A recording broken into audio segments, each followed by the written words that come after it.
Hello everyone, మీరు చూస్తున్న Suman TV. నేను మీ కీర్తి. నాతో పాటు ప్రముఖ హోమియోపతి ఫిజిషియన్ డాక్టర్ చేతన్ రాజు గారు ఉన్నారు. హాయ్ చేతన్ గారు. Hello madam.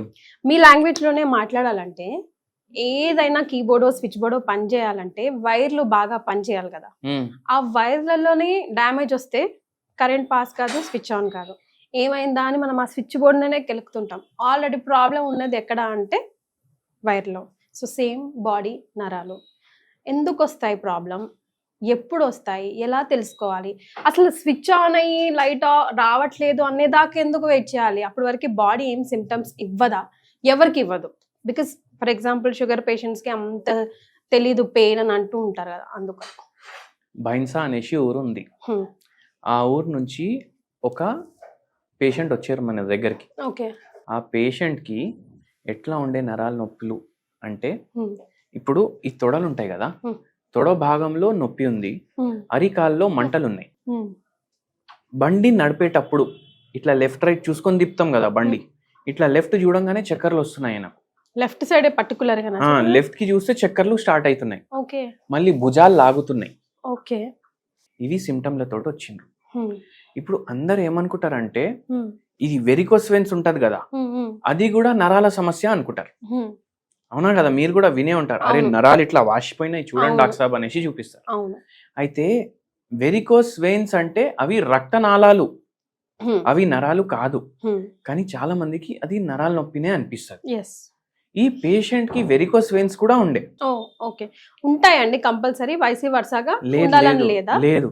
ఈ పేషెంట్ ఏం పని చేస్తుండే అంటే వీళ్ళకి తోటలు ఉండే, ఫ్రూట్లది బిజినెస్ ఉండే. ఓకే. అయితే ఏందంటే ఇప్పుడు ఈ పేషెంట్ ఈ సమస్యలతోటి మన దగ్గర వచ్చిండ్రు.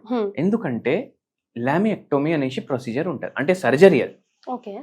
అయితే లామినెక్టోమీ చేయాలనేసి అన్నారు. అంటే పేషెంట్ కి ఏం ప్రాబ్లం ఉండే అంటే డీజనరేటివ్ డిస్క్ డిజీజ్ అనేసి రోగం ఉంది, ప్లస్ దాంతో పాటు ఇంకా వేరే ప్రాబ్లంలు కూడా ఉన్నాయి. ఓకే. అంటే సర్జరీలో ఏం చేయాలి?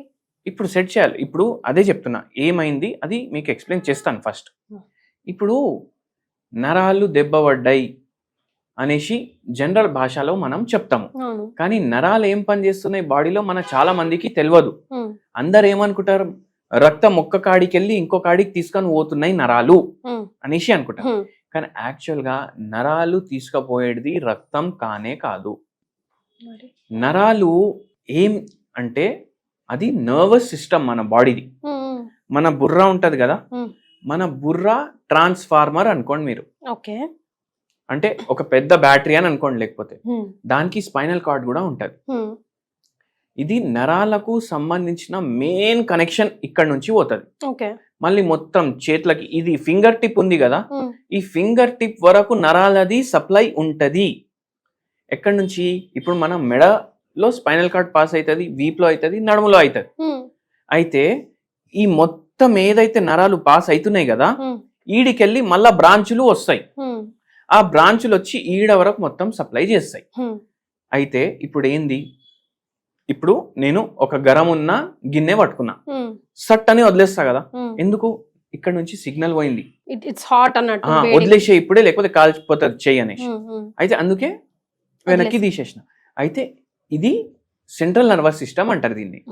మళ్ళీ అట్లనే నరాలు ఇంకేం పని చేస్తాయి? మనం నడవడం నరాలు కరెక్ట్ పని చేస్తాయి, మనము ఏమైనా పని చేసుకోవడం నరాలకు పని చేస్తాయి, మనం మాట్లాడుకోవడం నరాలు పని చేస్తాయి, మనకు టేస్ట్ వస్తుంది కదా, అది కూడా నరాలు పని చేస్తేనే మనకు టేస్ట్ వస్తుంది. ఎందుకంటే సిగ్నల్ పోతుంది, అరే టేస్ట్ బాగుంది, టేస్ట్ బాగాలేదు, సప్పగుంది, మసాలా ఎక్కువ ఉంది, అదంతా మనకు నరాలు చెప్తాయి.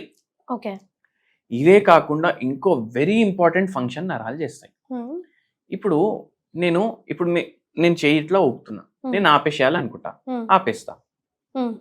నా గుండె కొట్టుంది కదా, బ్లడ్ సప్లై చేస్తుంది కదా, అది కూడా ఆ గుండె పని చేయడానికి కూడా కారణం నరాలే. అంతే కదా. ఇప్పుడు నేను గుండె ఆగిపో అని చెప్తే ఆగిపోతుందా? ఆగిపోదు. సో జీర్ణం ఆగిపో అని చెప్తే ఆగిపోతుందా? ఆగిపోదు. దాన్ని ఆటోనామస్ నర్వస్ సిస్టమ్ అంటారు. ఓకే. ఆటోనామస్ నర్వస్ సిస్టమ్ ఏంది? అది మన చేతిలో ఉండవు, అది నడుస్తూనే ఉండాలి. మనం పడుకుంటే కూడా గుండె నడుస్తూనే ఉండాలి, కిడ్నీలు నడుస్తూనే ఉండాలి, లివర్ అయితే దానికి కూడా నరాలు సప్లై ఉండాలి కరెక్ట్ గా. అయితే ఇప్పుడు ఏమైందంటే ఈ పేషెంట్ కి ఈ స్పైనల్ కార్డ్ ఉంది కదా, ఆ స్పైనల్ కార్డ్ కి ప్రొటెక్షన్ వర్టిబ్రల్ కాలం ఉంటది. అంటే బొక్కలు ఉంటాయి, రెండు బొక్కలు ఉంటాయి, దానికి రంధ్రం ఉంటది. ఫింగర్ రింగ్ ఎట్లుంటది రంధ్రం అట్లా ఉంటది. ఇప్పుడు ఫింగర్ రింగ్ మనం ఈ ఫింగర్ రింగ్ ఉంది, ఈ ఉంగ్లీలో వేసినాం కదా, అట్లనే ఇట్లా ఎన్నో రింగులు ఉంటాయి. డాక్టర్ సాబ్ నాకు L4 L5 లో ప్రాబ్లం ఉంది అది అంటాం కదా. L4 అంటే 4th లంబార్ వర్టిబ్రే, అంటే 4th నంబర్ రింగు అది. దాంట్లోకి వెళ్ళి స్పైనల్ కార్డ్ పోతుంది. ఇప్పుడు ఇది ఏం చేస్తుంది, షాక్ ని అబ్జార్బ్ చేస్తుంది. ఇప్పుడు మనం దుంకినాం హైట్కి వెళ్ళి, ఆ షాక్ ని అబ్జార్బ్ చేసుకుంటది. బండి మీద పోతున్నాం, షాక్ ని అబ్జార్బ్ చేసుకుంటది, ప్రొటెక్షన్ చేస్తుంది స్పైనల్ కార్డ్ కి. ఎందుకంటే పైప్ లాగా ఉంటది, ఏమైనా కొంచెం దెబ్బ తగిలినా అది డ్యామేజ్ అవుతుంది. కానీ ఇప్పుడు ఏమవుతుంది అంటే ఒక్కొక్కసారి ఇవి డీజనరేషన్ అవ్వడం స్టార్ట్ అవుతుంది. ఈ పేషెంట్ ఎవరైతే బైన్సా నుంచి వచ్చిండ్రో వాళ్ళకి కూడా అదే అయింది, డీజనరేటివ్ డిస్క్ డిజీజ్ అయింది. అయితే ఆ బొక్కల్లో ఆస్టియోపోరోసిస్ అయిపోయింది, అంటే ఆస్టియోఆర్థరైటిస్ అనుకోండి నార్మల్ భాష. ఆస్టియోఆర్థరైటిస్ అంటే అందరికి అర్థమయ్యే పదం. అందరు ఏమనుకుంటా, అరే మోకాలే దెబ్బ పడ్డాయి అనుకుంటా, కానీ అక్కడ కూడా అవుతుంది. దానివల్ల ఏమైందంటే ఇప్పుడు ఇది స్పైనల్ కార్డ్ ఉంది, అంటే మెయిన్ నరం మన బాడీది ట్యూబ్, ఇక్కడ మొత్తం రింగులు ఉంటాయి కదా ఇట్లా, ఆ రింగులు దీన్ని ప్రెస్ చేస్తున్నాయి. ప్రెస్ చేసి ఇప్పుడు కరెంట్ పాస్ అవుతుందా, సరిగా అవ్వదు కదా, అవ్వదు, ఎందుకంటే కంప్రెషన్ ఉంది. అయితే సడన్ గా షాకులు కొట్టడం, తొడ నొప్పి అవ్వడం, పిక్కల్లో నొప్పి అవ్వడం, అరికాల్లో మంటలు రావడం, మొత్తం బాడీ అంతా ఎక్కడైనా ఎఫెక్ట్ అవ్వచ్చు. నడుములో ఎఫెక్ట్ అయిందంటే కింద భాగం ఎఫెక్ట్ చూపిస్తుంది, మెడలో ఎఫెక్ట్ అయింది అంటే తలకి ఈ చేతులకి ఎఫెక్ట్ చూపిస్తుంది. సో ఈయనకు చేతులలో కూడా ప్రాబ్లం ఉంది, నడుములో కూడా ప్రాబ్లం ఉంది. దాని అర్థం ఏంది, రెండు నడుము భాగం కూడా ఎఫెక్ట్ అయింది, మెడ భాగం కూడా ఎఫెక్ట్ అయింది. ఎందుకు అవుతాయండి ఇట్లా? ఎందుకు అవుతాయి అంటే ఇప్పుడు ఆస్టియో ఆర్థరైటిస్ మనకు తెలుసు కదా, సరిగా ఫిజికల్ యాక్టివిటీ లేదు, అందుకే కూడా అవుతుంది. వంశపారపరంగా కూడా అయితే అవుతుంది. ఇప్పుడు వీళ్ళ అమ్మ నాయనది మేనరికం మ్యారేజ్, అప్పుడు జీన్స్ కామన్ ఉంటాయి కదా, అంటే అమ్మకు జీన్స్ లో ఉండే ప్రీడిస్పోజిషన్ ఏవైతే రోగాలకు ఉంది, నాయనకు కూడా అదే రోగాలకు ఉంటది కదా. అయితే అవే రోగాలు వచ్చే ఛాన్సులు ఇంకా ఎక్కువ అయిపోతాయి. సో అది కూడా ఉండే. మళ్ళా అన్నిటికన్నా ఎక్కువ ఏంటంటే ఈయనకు పరేషానీలు బాగా ఎక్కువ ఉండే.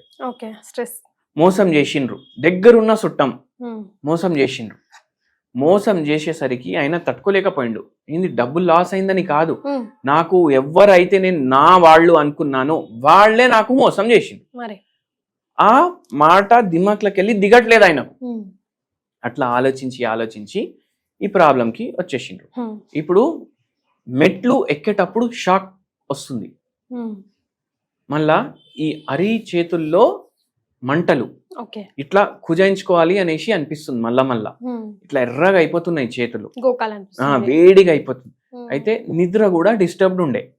మళ్ళీ దాని తర్వాత నిద్ర పోయినప్పుడు బిల్డింగ్లు కట్టేటట్టు కలలు వస్తున్నాయి. సో ఆ సిమ్టమ్ కూడా తీసుకుంటాం. నరాలు సరిగా పనిచేస్తలేవు, అది కూడా తీసుకుంటాం. అయితే ఇప్పుడు మనం చెప్పినాం కదా, స్ట్రెస్ వల్ల అవుతుంది, వంశపారపరంగా అవుతుంది, ఫ్యామిలీ హిస్టరీ ఉంటే అవుతుంది, మళ్ళా మనం సరిగా ఫిజికల్ యాక్టివిటీ లేకపోతే అవుతుంది. ఇన్ని పరేషానీలు ఈ పేషెంట్కి ఉంది. అయితే ఈయనకు అసలు నాకు బతకాలనే లేదు, ఇప్పుడు చచ్చిపోవాలనేసి ఉంది అనేసి ఆ స్థితికి వచ్చిండు. అయితే మనం మందులు ఇవ్వడం వల్ల మెల్లమెల్లగా ఆయనకు తగ్గిపోయింది. ఎంత టైం పట్టిందండి? 5-6 నెలల్లో ఆయనకు సిమ్టమ్స్ వెళ్ళిపోయినాయి. మంటలు, తిమ్మిళ్ళు, నొప్పి, మళ్ళీ ఈయనకు ఎన్నో సంవత్సరాలు నుంచి ఉన్న పరేషాని. మళ్ళా మెల్లమెల్లగా ట్రీట్మెంట్ వాడుతూ మనం 1.5 year మందులు వాడిపించినాం. ఎందుకంటే మళ్ళా భవిష్యత్తులో రావద్దు రోగం అనేసి వాడిపించినాం. దాని తర్వాత ఆపేసినాం. అయితే చాలా మంది ఏం చేస్తారంటే పాన్లు, గుట్కాలు, సిగరెట్లు తీసుకుంటారు. ఇప్పుడు యాంటీ ఆక్సిడెంట్లు మనం మాట్లాడతాం కదా, ఈ సిగరెట్లలో ఆక్సిడెంట్లు ఎక్కువ ఉంటాయి, యాంటీ ఆక్సిడెంట్లు ఉండవు. యాంటీ ఆక్సిడెంట్లు అంటే మన బాడీకి మంచివి, కానీ మనం ఆక్సిడెంట్ తింటున్నాం. ఇప్పుడు అందరికి ఏమనిపిస్తుంది, అరే నోట్లోనే పెట్టుకుంటా, మింగను, ఉమ్మేస్తా అనేసి, కానీ అది అంతే హాని చేస్తుంది. అయితే దానివల్ల కూడా నరాలు దెబ్బ పడతాయి. ఈ పేషెంట్కి కూడా అలవాటు ఉండే, సో దానివల్ల కూడా ఇంకో కారణం అది. అయితే స్ట్రెస్ అయితే మేజర్ ఫ్యాక్టర్. మళ్ళీ దాని తర్వాత ఈ పేషెంట్కి తగ్గిపోయింది. ఈ పేషెంట్కి ఒక హోమ్ రెమెడీ కూడా చెప్పినాం మనం. ఏంటంటే రోజు మీరు గ్రీన్ టీలా నిమ్మకాయ పిండేసి తులసి ఆకులు 4, జర దంచుకొని అవి వేసి బాయిల్ చేసి అట్లా గ్రీన్ టీ తయారు చేసుకొని తాగమని చెప్పినాం. నరాల బలహీనతకి ఇవి మంచిగా పనిచేస్తాయి. తులసి చెట్టు ప్రతి మనిషి ఇంట్లో ఉంటుంది. అవునండి. ప్రతి మనిషిలో ఇంట్లో ఉందంటే ప్రతి మనిషి ఇంట్లో ఒక ఆయుధం ఉంది. నరాల పరేషానీలకు ఒక జవాబు అది. ఓకే. సో అది డైలీ తీసుకోవడం వల్ల నరాల బలహీనతలో తేడా మనకు కొద్దిగా అనిపిస్తుంది. అది పూర్తిగా తగ్గిస్తుంది అని మనం అంటలేం. జర మనకు రిలీఫ్ కావాలి, జర మంచిగా అనిపించాలి. ఎందుకంటే యాంటీ ఆక్సిడెంట్లు కావాలి బాడీకి. సో దానివల్ల ఆ పేషెంట్ కి తగ్గడం అయింది హోమియోపతి మందులు వల్ల. అట్లా మీకు కూడా ఎవరికైనా ఈ నరాలది ప్రాబ్లం ఉంది అంటే ఇది మీరు గ్రీన్ టీలో ఇవి కలుపుకొని తాగండి, మీకు మంచిగా అనిపిస్తుంది. దాంతో పాటు మీరు తీసుకునే హోమియోపతి మందు కూడా చాలా ప్లస్ అవుతుంది. డాక్టర్ చేతన్ రాజు గారి డైరెక్ట్ అపాయింట్మెంట్ కోసం కింద స్క్రోల్ అవుతున్న నంబర్కి కాల్ చేయండి. Thank you so much for joining us అండి. Thank you madam.